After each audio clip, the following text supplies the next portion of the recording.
Om Swastiastu, Namo Buddhaya, Salam Kebajikan, Om Santi Santi Om.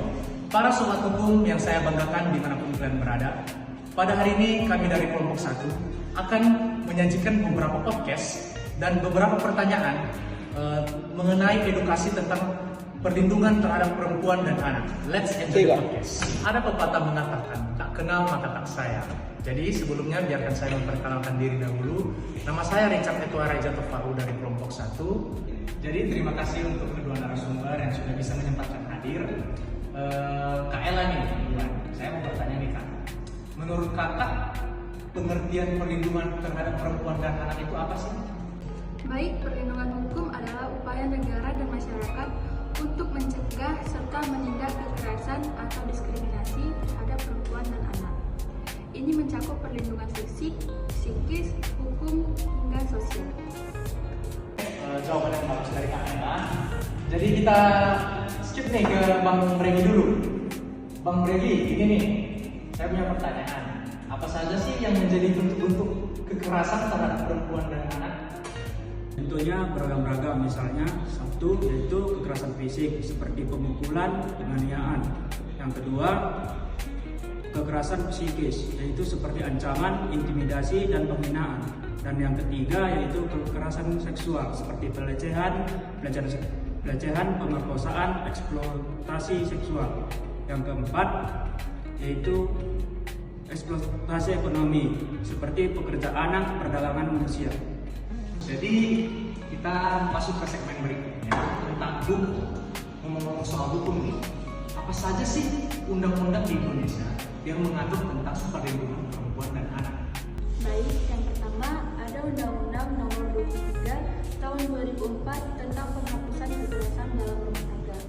Selanjutnya ada Undang-Undang Nomor 35 Tahun 2014 tentang perlindungan anak. Undang-undang ini merupakan perubahan dari Undang-Undang Nomor 23 Tahun 2002. Selanjutnya ada Undang-Undang Nomor 12 Tahun 2022 tentang tindak pidana kekerasan seksual. Berikut KUHP serta KUHP yang juga mengatur sanksi bagi pelaku kejahatan terhadap perempuan dan anak. Jadi itu beberapa jawaban tentang undang-undang yang berlaku terhadap perempuan dan anak ya. Jadi saya pindah nih ke Bang Bregi. Jadi Bang, jika ada nih perempuan atau anak yang menjadi korban kekerasan, apa yang seharusnya mereka lakukan? Ada beberapa langkah yang harus bisa dilakukan. Yang pertama, segera mencari pertolongan, bisa ke keluarga, teman, atau lembaga bantuan hukum. Yang kedua, melapor ke polisi. Melapor ke polisi bisa langsung ke Polsek atau Polres atau unit PPA atau perlindungan perempuan dan anak. Yang ketiga, melakukan visum di rumah sakit untuk bukti medis. Baik, yang keempat, menghubungi lembaga perlindungan saksi dan korban atau LPSK jika butuh perlindungan hukum. Oke, baik, mencari perlindungan dan sebagainya. Baik, saya ke Kak Ella sekarang. Kita ini kan hidup dalam lingkungan masyarakat.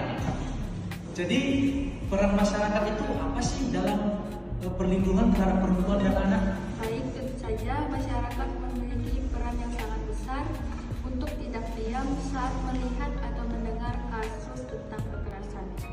Masyarakat bisa melapor ke pihak berwenang serta mengedukasi ke lingkungan sekitar tentang hak-hak perempuan dan anak.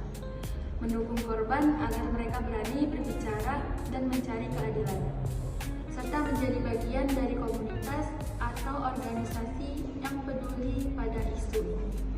Jadi itu tuh peran masyarakat ya dalam perlindungan perempuan dan anak. Jadi saya punya pertanyaan terakhir nih buat kakak dan abang.